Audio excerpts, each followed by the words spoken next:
Y bien, queridos amigos, hermanos y oyentes de este canal, quiero compartir con ustedes el gozo, la alegría de haber vivido en el día de ayer, en toda la jornada del día de ayer, a partir de las 10 de la mañana y hasta las 10 de la noche, o sea, durante 12 horas, una hermosa experiencia en la congregación de la Iglesia de la Puerta Abierta, en la cual junto con varios hermanos de muchísimas iglesias hemos compartido toda una jornada celebrando los 10 años de Conexión Oriental. Conexión Oriental, que es un grupo de hermanos que alrededor del mundo van con ayuda de todo tipo, pero sobre todo espiritual,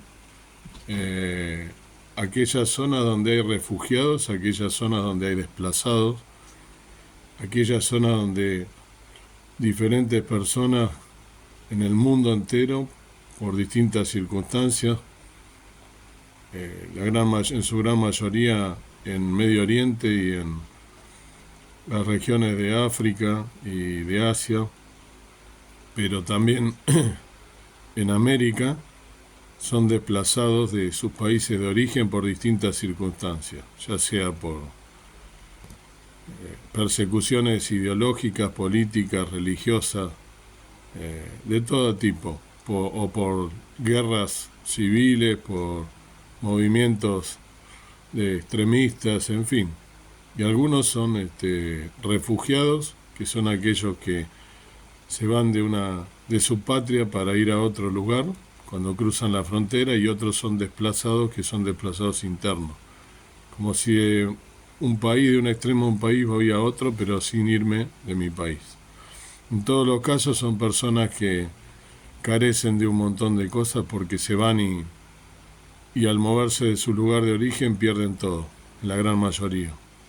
Y muchas veces también hay niños que quedan a la deriva, que quedan solos, que quedan sin sus padres porque a sus padres los ejecutan por distintos motivos, y bueno, ahí es donde llegan estos hermanos con ayuda humanitaria, pero también sobre todas las cosas con contención espiritual y llevándoles la palabra de Dios a distintas almas.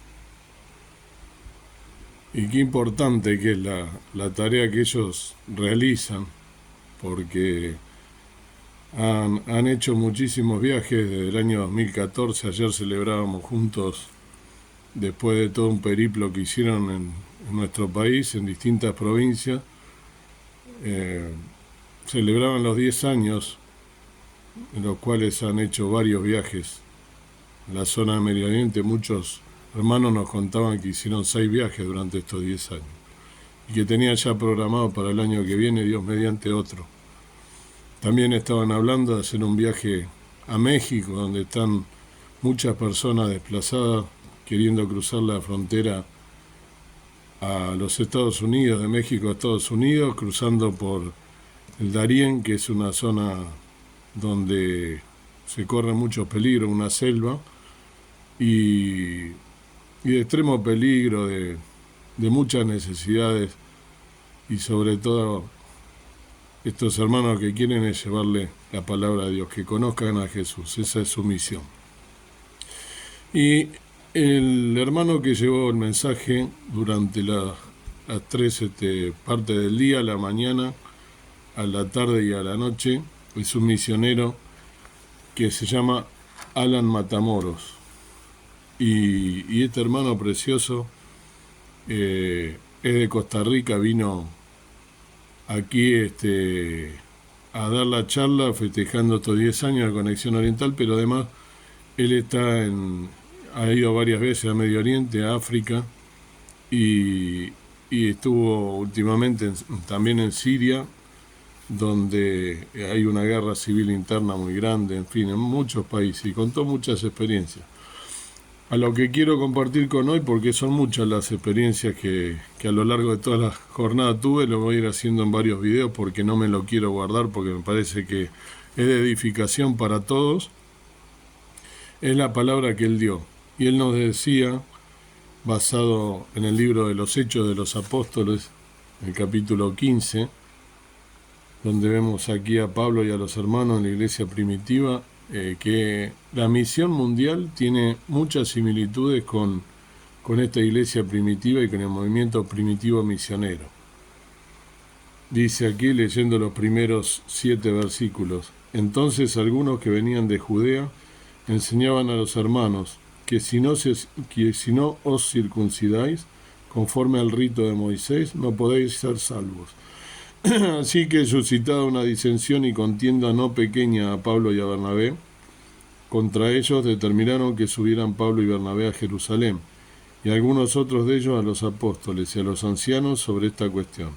Ellos, pues, habiendo sido acompañados de la iglesia, pasaron por la Fenicia y Samaria, contando la conversión de los gentiles, y daban gran gozo a todos los hermanos.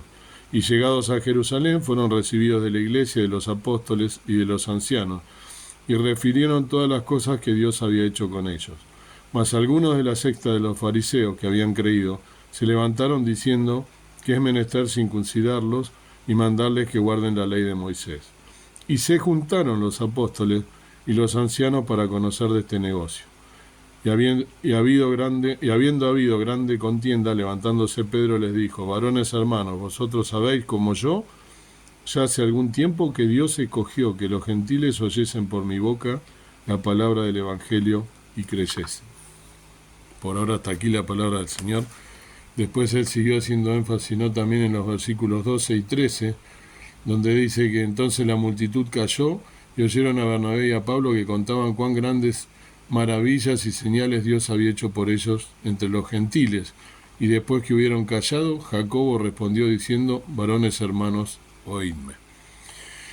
En este caso el hermano decía, ¿no?, como hay un rito tan grande, ¿no?, una religión tan grande, la religión de Jerusalén, que era la religión central de los judíos, y esos judíos querían imponer que se circuncidaran, ¿no?, que era algo habitual entre los judíos, y pretendían que los no judíos, los gentiles, se circuncidaran. Y estaba ese debate, porque acá hay todo un cambio de paradigma que comenzó con el Señor Jesús, que vino a romper, ya hablé en este canal de eso, varios paradigmas en su momento, y que trastocó el pensamiento de los judíos de la época, de los religiosos, lo cual trajo un verdadero problema, ¿no?, para ellos, para su forma de pensar, y porque él venía justamente con su humildad a hacer simple las cosas, ¿no?, y a romper con todas las tradiciones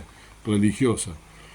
Y el hermano nos contaba ayer que justamente aquí pasaba lo mismo, ¿no? En Antioquía de Siria le decían que se tenía que circuncidar. Entonces dice que estamos viviendo un momento parecido.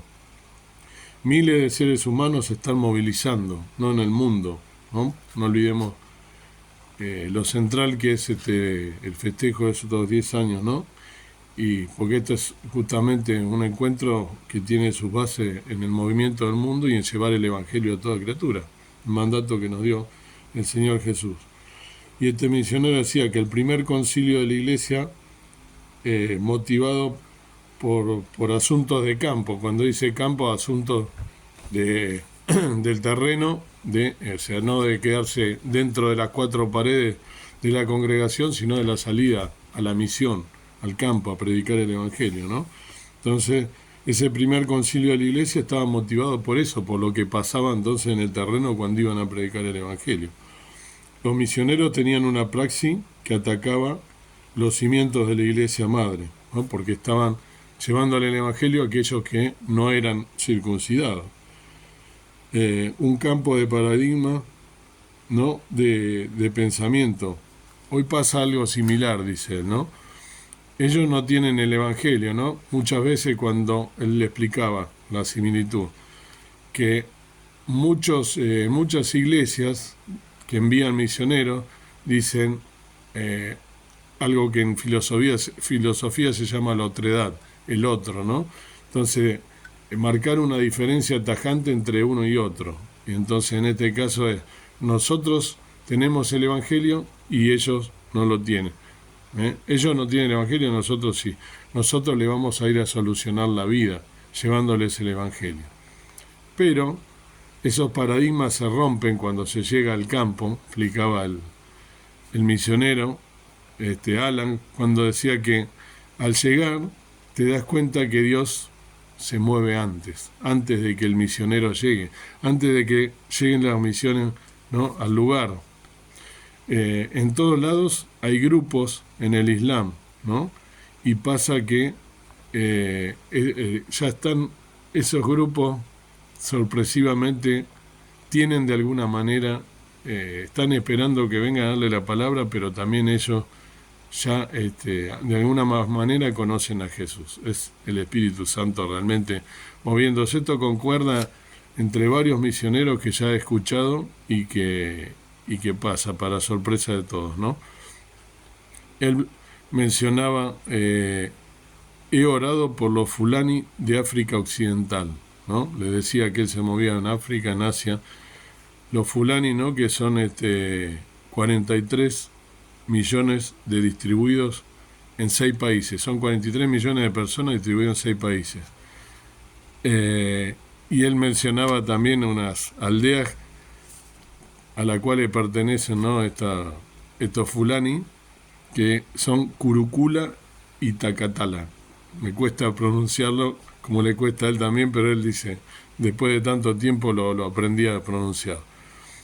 Dice que estos muchachos vienen y atacan, asaltan las aldeas cuando hay sequía, vienen y hacen un verdadero destrozo. Y en el concilio, ¿no?, de Jerusalén se ponían nerviosos, ¿no?, por los fundamentos, ¿no? Y él dice que en algunos ángulos de la obra misionera local también está sucediendo lo mismo, ¿no?, que es lo que mencionaba recién. Ellos o nosotros, los musulmanes y nosotros, ¿no? Como que marcan una línea. Pero volviendo a esto de los fulanis, dice que en un momento él estaba ahí y le dijeron que ellos venían y que venían como a asaltarlo, y bueno, y le contaron para que tomara verdadera dimensión de lo que sucedía con esta gente cuando venía, que hacían verdaderos destrozos. Pero el Señor los libró siempre de su mano, y más si les ha predicado inclusive el Evangelio. En Marruecos decía que hay hermanos predicando el Evangelio, ¿no? Y él comenta que sigue haciendo falta gente. Hoy este misionero Alan, esto anoté yo, se reúne con 30 líderes, ¿no?, que se convirtieron al Evangelio y que eran del Islam. Les predicaron el Evangelio. En 2009 el gobierno de Marruecos expulsó a todos los cristianos del país, a todos los cristianos del país. Y él comentaba, acá está lo importante, ¿no?, de esto, de cambiar el punto de vista de ellos y nosotros, y que por supuesto que es indispensable ir y predicar el Evangelio a toda criatura, porque es un mandamiento, ¿no? No hay que perder eso de vista, pero dice que a pesar de ello, los que habían recibido a Cristo se hicieron cargo de la obra en cada ciudad del país. Es decir, Alan junto con otro grupo de hermanos fueron formando en distintos lugares iglesias, ¿no? Y ellos hicieron cargo, esos hermanos a los cuales ellos les llevaron el Evangelio, recibieron a Cristo. Ellos en 2009 fueron expulsados, ¿no?, de Marruecos, porque vino la persecución, porque se transforma en peligroso, ¿no?, una persona que lleva el Evangelio a ciertos países. Y estos hermanos que fueron, que eran del Islam y que fueron convertidos al Evangelio, convertidos a Cristo, que aceptaron a Cristo como su Salvador, tomaron la posta y se hicieron cargo de la obra en cada ciudad del país. Él decía un hermano, decía, ¿y ahora qué hacemos? Bueno, yo me encargo de tal ciudad, yo me encargo de tal otra, yo me encargo de tal otra, como si fuese, no sé, Buenos Aires, y dijera, bueno, yo me encargo de 3 de febrero, yo me encargo de Morón, yo me encargo de, no sé, Trenquelauquen, y así sucesivamente. La dinámica de las misiones está cambiando en el mundo del Islam. ¿Por qué habla del Islam y se habla tanto en el mundo de las misiones? Yo que me estoy empapando de esto, porque justamente esto lo dije varias veces en este canal, el Islam es la religión los musulmanes, asociado con el Islam, es la religión que más creció en el mundo entero. Y hay lugares, por ejemplo, en Europa está todo lleno de Islam, lleno de mezquitas, y acá en América también. Hay muchos países en donde el Islam ya es muy fuerte. Entonces, por eso, él decía, y el hermano Daniel Bianchi también, que es de Conexión Oriental, decían que, y toda una constante, todos los talleres que hicimos también decían lo mismo, que no hay que ir con miedo, no hay que ir con temor, porque los árabes son personas como nosotros que son muy cariñosas, a pesar de lo que se dice, ¿no? Yo tengo anotado por ahí algunos datos, recuerdo así de memoria que dicen que solamente el 10% de las personas del mundo musulmán son radicales, o sea, son extremistas, son personas fanáticas, son aquellos que persiguen a los cristianos, aquellos que están en contra del Evangelio, donde viene algo que viene a romper las estructuras de ellos, hasta los persiguen y los matan.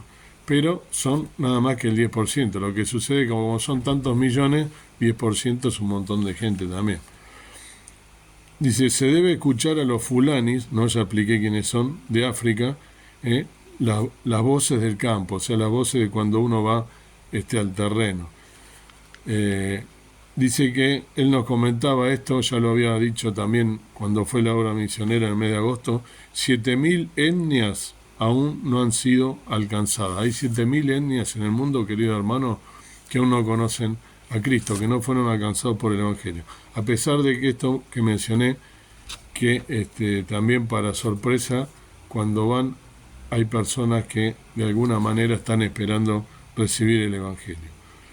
Hay una mezcla terrible en los países, ¿no? Debido a los movimientos. Hindúes, por ejemplo, él comentaba que hindúes se casan con gente del Islam, y entonces se producen unos movimientos terribles debido justamente a estas mezclas, ¿no? A estas grandes mezclas que hay.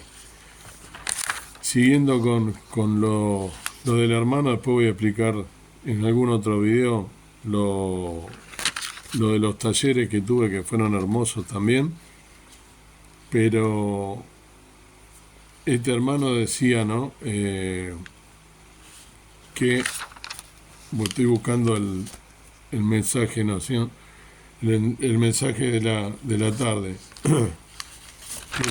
Él explicaba, hay 3 conceptos de misión, ¿no? Esto lo decía Daniel Bianchi después a la tarde, que esto también creo que lo comenté en algún momento.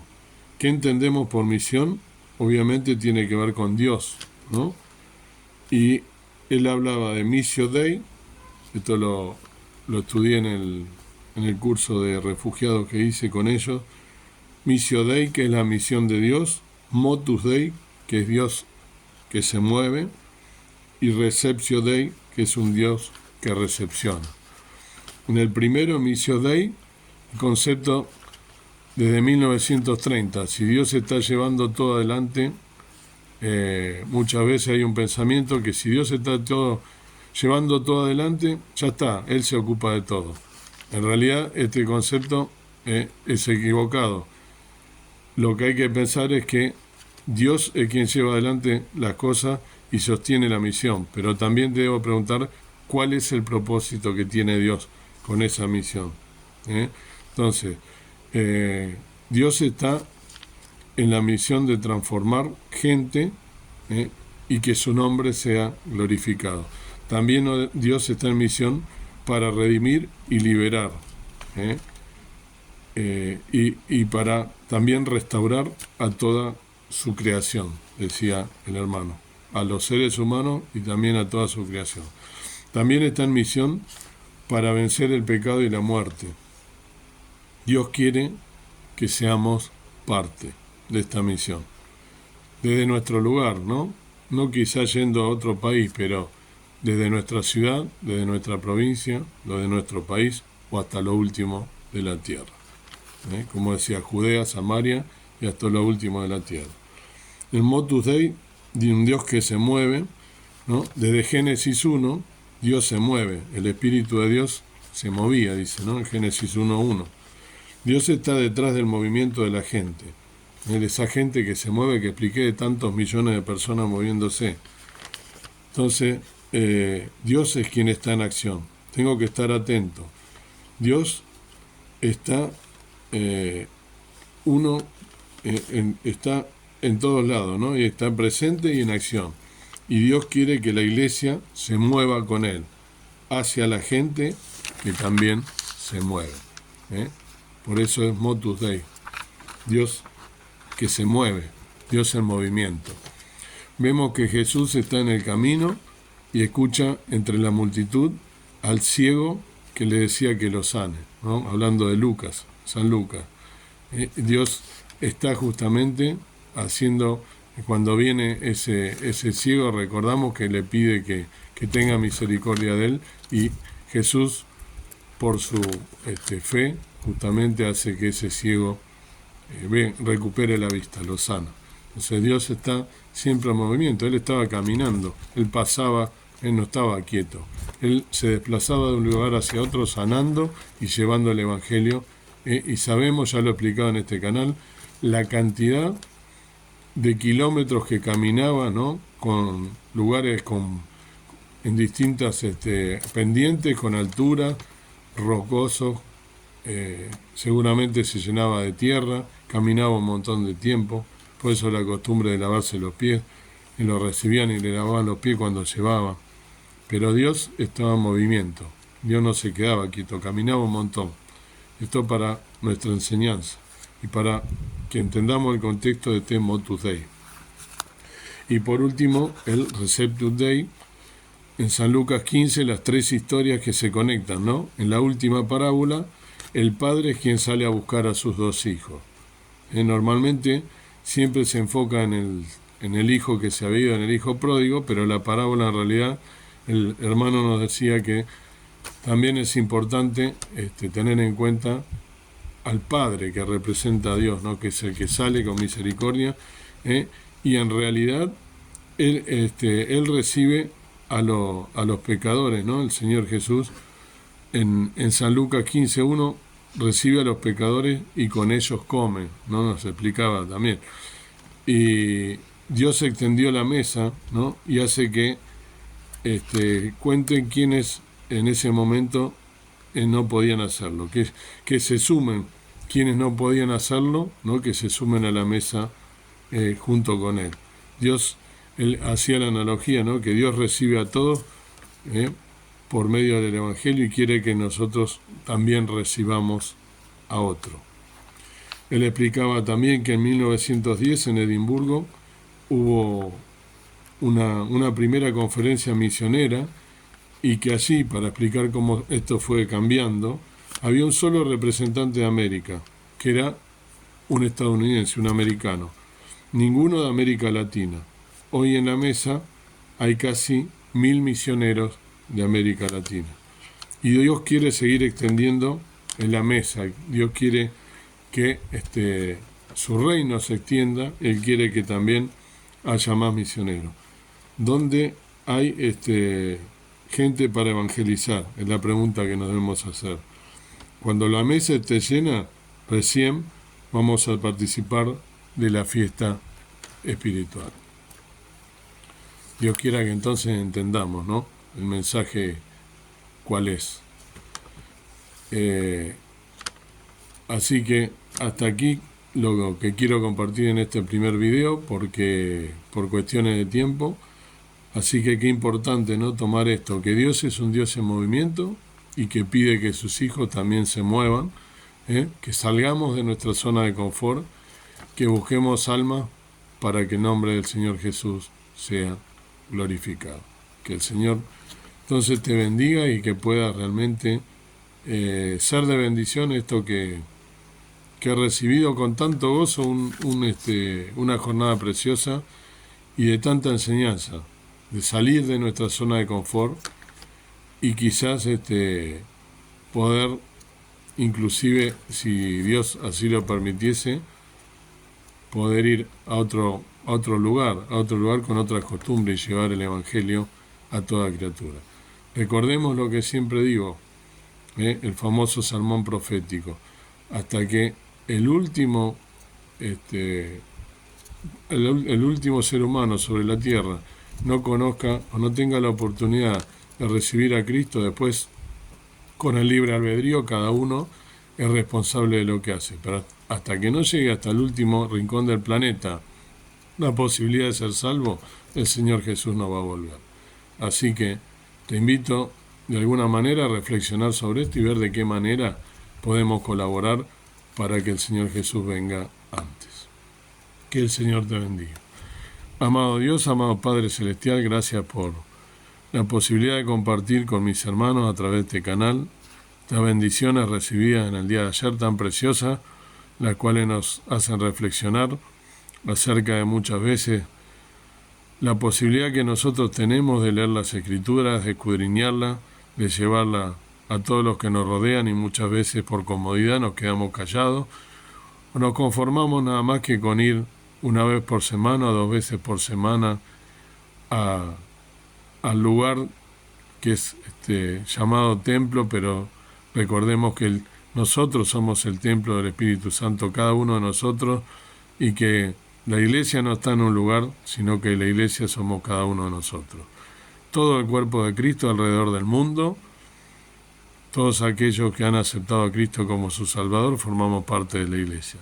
Y por lo tanto, debe ser, como decían los hermanos, una iglesia en movimiento, una iglesia en acción, como tú lo dejaste demostrado, con tu Hijo que vino al mundo a morir por cada uno de nosotros y que dejó la comodidad, no nos demostró que no tenía comodidad, sino que todo lo contrario, vino a morir en una cruz por cada uno de nosotros. Y qué menos que poder abrir nuestra boca diciéndole al mundo que somos salvos gracias a ese sacrificio precioso. Gracias te doy por todo, perdona mi falta y que nos bendigas en este día. En el nombre precioso del Señor Jesús. Amén. Que Dios entonces te bendiga y te guarde.